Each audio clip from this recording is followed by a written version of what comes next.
ñu duggee ci le troisième point wax nga ko au moment où ñenn ñi ngi wane seen frustration seen doxalin boo xam ne ànduñu ci ak les pouvoirs di doxee ou la coalition ou même le parti APR ñeneen ñi quand même ñoom ñi ngi def lu nekk c'est-à-dire mën nañu ko dippee même une offensive aujourd'hui pour la troisième candidature du président de la République Macky Sall Aïda Ndiongue sa sortie bi nga xam ne def na ko yàggul Mame Mbaye Niang sur Sen TV ak ci yeneen plateau yoo xam ne jaar na fa dégg nañ fi Thérèse Mamadou Fall directeur de l'emploi mais aujourd'hui ñeneen Cheikh Oumar Anne ñeneen ak ñeneen encore yoo xamante ne ku ci nekk jël nga constitution bi article 27 alinéa 2 mel na ku ko xotti validé Macky Sall te yegaguñu fa Cheikh Oumar ndax nga ko gisee. li ma ci waxoon laay waxaat rek toutes les personnes qui défendent l'indéfendable troisième mandat sont malhonnêtes intellectuellement bu fekkee loolu la ñu may mere maa ko waxaat c'est triste li ma si metti mooy li ma doon wax. En Afrique nos constitutions là dañ ko jàppee comme kay brouillon élève CM2 quoi. Angleterre seen reine d'Angleterre bi dee na seen constitution du lu ñu bind te dañ ko respecté aux États-Unis kenn xalaatul sax ay waxu constitution parce que il faut ñu wax d'abord lan mooy constitution c'est-à-dire constitution ci ñun loi yi ñu am yëpp moom moo féete kaw bañ nañ ko ba. lépp lu ñuy def si article wala si suñu loi wala si suñu doxalin dañuy xool sax ndax méngoo na dëppoo na ak suñu constitution bu fekkee nag mënuñu ko respecter je parle même pas de morale et d'éthique Macky Sall moom moo toog fépp ci àdduna bi wax ni moom il va faire son second et dernier mandat moom moo ko wax dans son livre là daf ko ci bind malheureusement Sénégal nit ñi dañu bëgg interprété dëppandi pour te booy xool sax fan yi dañu dem recruter ay mercenaires yoo am ñoo leen toogal ci plateau yi waxal leen ci rajo yi pour créer benn genre doute wala une bataille d'opinion bu ñuy mënee moi je vais revenir ci benn aspect d'abord pour dire que ñun on n'a pas eu une nouvelle constitution dafa am lu ñuy wax réforme constitutionnelle am lu ñuy wax révision constitutionnelle constitution bi ñu am nii mooy constitution bu 2001 ñu dem dans l'esprit même parce que bu ñuy légiférer dañuy wax sabab bi dans l'esprit mu doog a traduire sur la lettre ci sabab bi des gens se sont battus Macky Sall doon yore mer gàddu ñëpp di dem ñu ne troisième mandat du am et cetera am ñu ci faatu loolu kañ la woon 2012 ñu ñëw nous sommes en 2022 ñu bëgg ñu reculer loo de 10 ans kon ça veut dire que dañuy wax mbalee na xabaay li ngeen doon xeex ak yooyu yëpp amatul xam nga c'est comme si ci foofu la ñu bëgg a dugal. Pire encore ma am ñu may waxal ñu wax ma ne ma non rétroactive man leen mënul agir mënul nekk parce que ci constitution 2001 bi damay bëgg a joxe historique bi constitution 2001 bi dañu ñëw ñu def ñaari article ñu ne la durée du mandat est de 5 ans et elle est renouvelable une seule fois ñu dem ñu wut benn article boo xam ni article transitoire pour régler benn question ñu ne le président en fonction exerce son mandat jusqu'à son terme toutes les autres dispositions de la présente constitution lui seront applicables moo nekkoon article 114 maanaam Saliou Joseph ñu doon wax ni président bi nga xam ne moo fi nekkandi day def mandat ba mu jeex constitution bu bees bi mën a appliqué wu ci moom boobu ci jamonoy Abdoulaye Wade 2001 moom moo indi woon coow li ñu ñëw Macky Sall bi mu ñëwee mu ne def ko verrouillé yamu ci ñu ne dafa intangible mooy maanaam ba ilaa yow mi dindu nit lu nit di dindi ñu ñëw ci constitution bi ñu def une réforme bi ñu def nguuru Abdoulaye Wade 2008 ñu dem assemblée nationale yokku mandat bi jële ko juróom def ko juróom-ñaari at moo taxoon Abdoulaye Wade am 2000 ba 2007 donc 2007 ba 2012 ça veut dire que boobu la amee donc cas yi sax du benn mais kii dafa ñëw 2016 ñu def révision constitutionnelle amuñu constitution bu bees constitution bi ko fal moom te waxoon ni la durée du mandat est de 5 ans elle est renouvelable une seule fois moom boobu moo ko concerné parce que booboo ko fal kon boobu moo ko maintenir boobu mënuñu si dellu ginnaaw amu ci ñu ne nul ne peut exercer plus de 2 mandats consécutifs ba nga waxee nul mooy képp nul mooy Fat Abdou nul mooy ki waaj a nekk président ki ko bëgg a nekk ka nekkoon dañ ko si dugal ba mu leer naññ nul ne peut exercer plus de 2 mandats consécutifs maanaam kenn mënut fay def lu weesu ñaari mandat yu tegaloo c'est très simple. On ne parle pas de la durée du mandat, mais on parle du nombre de mandats. Ça veut dire que nul ne peut faire plus de 2 mandats consécutifs. Consécutif mooy yu toppante. Donc xooluñu ndax bii 7 ans la am wala 10 ans c'est comme ñu ne la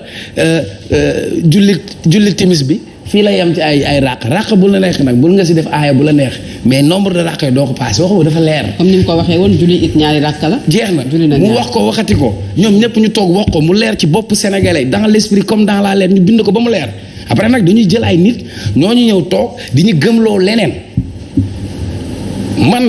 man de perso su doon maa koy xelal wala maa koy digal na wut wooy wu rafet parce que ñii di ko xam di ko jay yëpp naa ko dem ci muy teg bu mu tegee gouvernement man leen kii nii li muy wax gouvernement de combat mi daa am fu mu teg bëtam mais attends Côte d'Ivoire qu'est-ce qui s'est passé là-bas c'est de ces mêmes histoires on change la constitution on modifie des articles pour se maintenir au pouvoir on a eu des morts on a eu 10 ans de retard pour lan Macky Sall rek nekku fi Sénégalais il y a 17 millions de Sénégalais yow Sénégal deselul la dara Macky Sall Sénégal jox na la maire ministre de l'intérieur ministre de l'énergie ministre de collectivité locale premier ministre président assemblée nationale président du Sénégal gënoo fi jàng gënoo fi juddu yàlla jagleel na la am nga loolu am nga say ñaari mandat defal nga am woy wu rafet ci démocratie Sénégal organiser ay élections yu libre et transparente wut kenn ci sa parti nga tabb ko bu élections yi jeexee bu ko neexee moom mu ñëw man ak keneen ñu dem jàppale ko mu nekk secrétaire général Nations Unies mais lii ñu jëm nii tous ces gens là qui défendent ça c'est des gens malhonnêtes voilà ça le gêne aujourd'hui est-ce que ñi nga xam ne ñu ngi koy défendre Racine Talla meeting bi mu doon amal Guédiawaye jàpp ne ne même su fekkee le président Macky Sall bëggul ñoom dinañ ko tordre le bras pour que mu dem samp ndëndëm pour une troisième fois Cheikh Kanté presque la même chose Aïda Ndiongue également wax na ne bu fekkee ne validé nañ candidature am moom moo koy njëkk a défendre Mame Mbaye Niang dégg nañu ko ci Aïssata Tall Sall ay jamono dégg nañu ko ci sànq tudd naa fi Thérèse Faye tudd fi Mamadou Fall Cheikh Oumar Anne mu mel ne lim bi day gën di yokk ñoom ñëpp di ko pousser pour mu franchir le Rubicon. d'accord xam nga dafa am lu ñu tënk ñun ñëpp muy charte ndayu réew mi moom la ñu naan moom moo féete kaw képp ku mënti doon ak say kàddu moom muy la constitution donc constitution bi lim maye loolu la ñuy xool nga xam dana am te mooy li nga xamante ni jàpp nañ ne moo war a am tey jii nii ci wàllu droit Cheikh Oumar mu ngi koy wax dafa am ñaar dafa am loolu ñu naan la durée muy ni mu toll ak le nombre muy ñaata la bu ñu bindee daat ni le mandat du président est de 5 ans mooy mandat wu njiitu réew mi juróomi at la nul ne peut faire plus de 2 mandats bu dee opposition bi ñoom ñoo xoole woon en 2014 ba Macky Sall def message à la nation daan ne man sama mandat bii ma nekk dañuy wàññi mandat bi applicable à mon mandat qui est en cours mooy mandat bii ma wat muy dox dañu koy wàññi daal di demander avis conseil constitutionnel ñu def ko ñoom décision ñoo ne pat te ci dispositif wu constitution bi mayoon na ko mu anticiper ay élections démissionner organiser ay élections bu defee juróomi at waaye dañu bàyyi loolu mu jàll dañu rater le débat bi dem ba mu def une révision dans la constitution wane ni léegi njiitu réew buñ la falee juróomi at lañ la fal te mënoo koo weesu ci beneen yoon ba cay toftal ca ngay mën a yam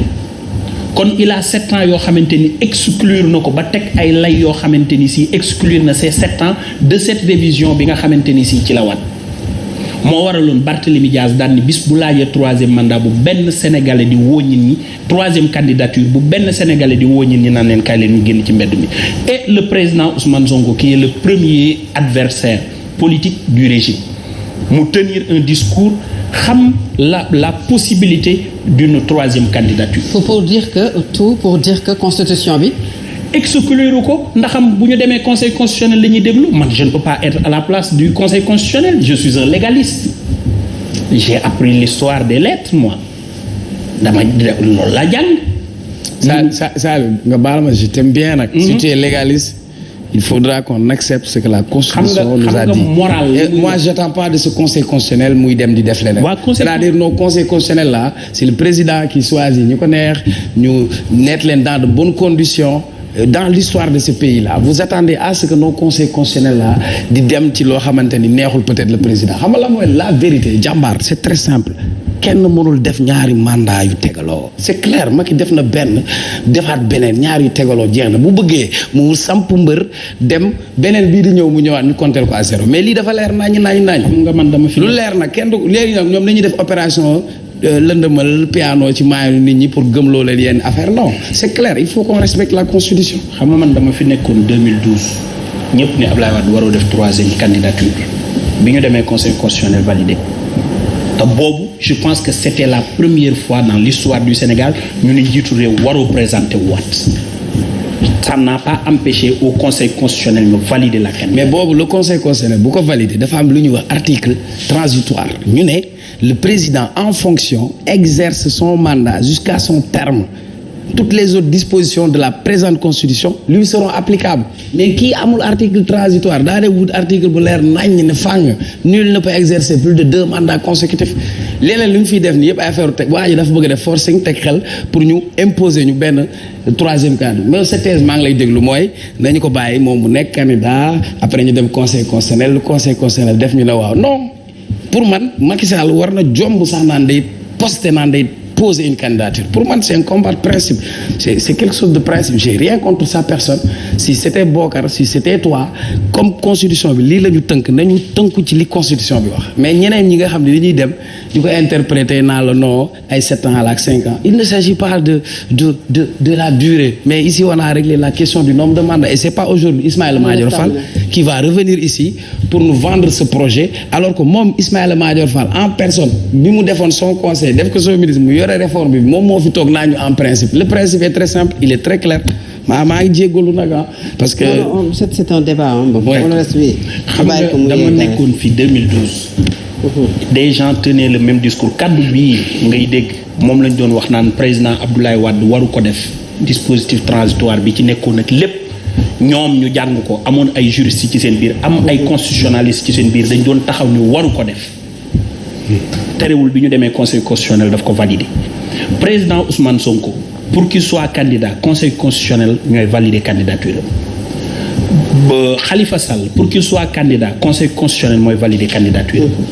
Karim Wade pour mu doon candidat y compris Bougane Gueye Dany y compris Malick Gakou pour kenn ku nekk ci ñoom sa candidature valide conseil constitutionnel moo koy valider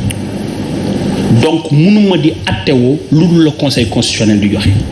du ma ni ko fii baax na. waaw mais ñoom bokkuñu ak moom ñii quand même exercer wuñu dara loo xamante ne tey am na sax lu ñu ci mën a indi jiix jaaxa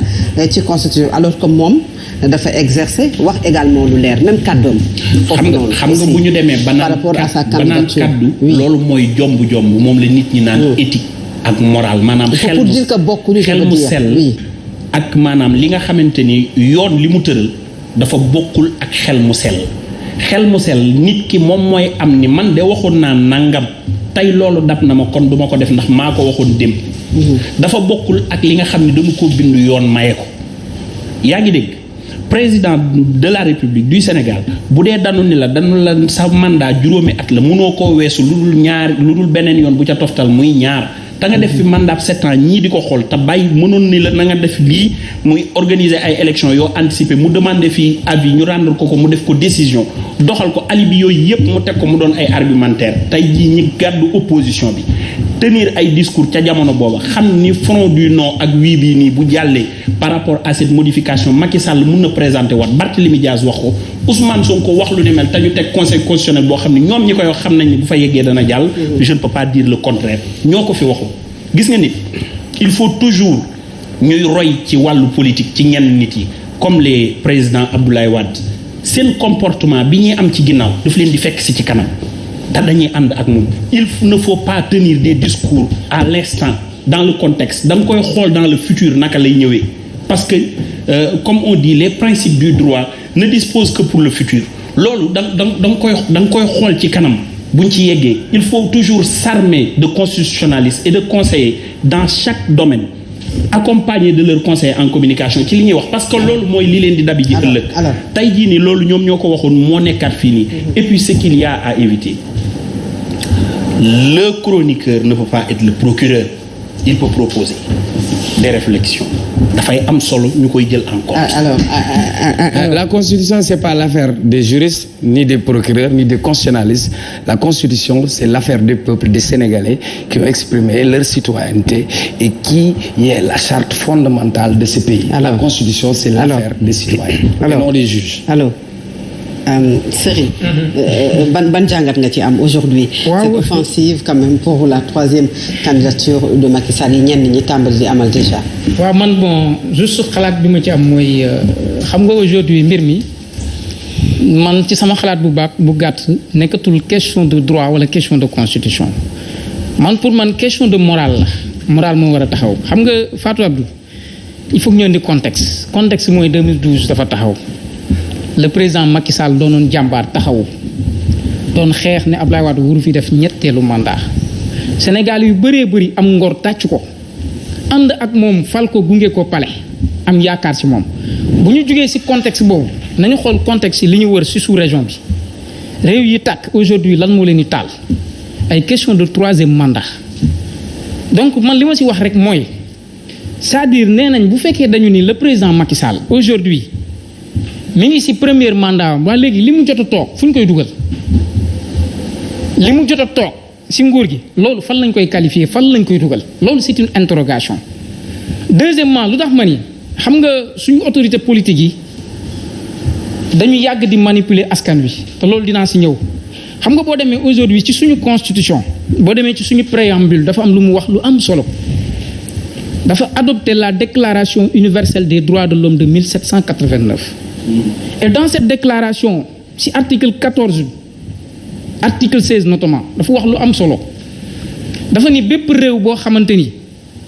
mënuñu garantir la liberté des personnes wala assurer la séparation des pouvoirs jàpp leen ni réew moomu amul constitution.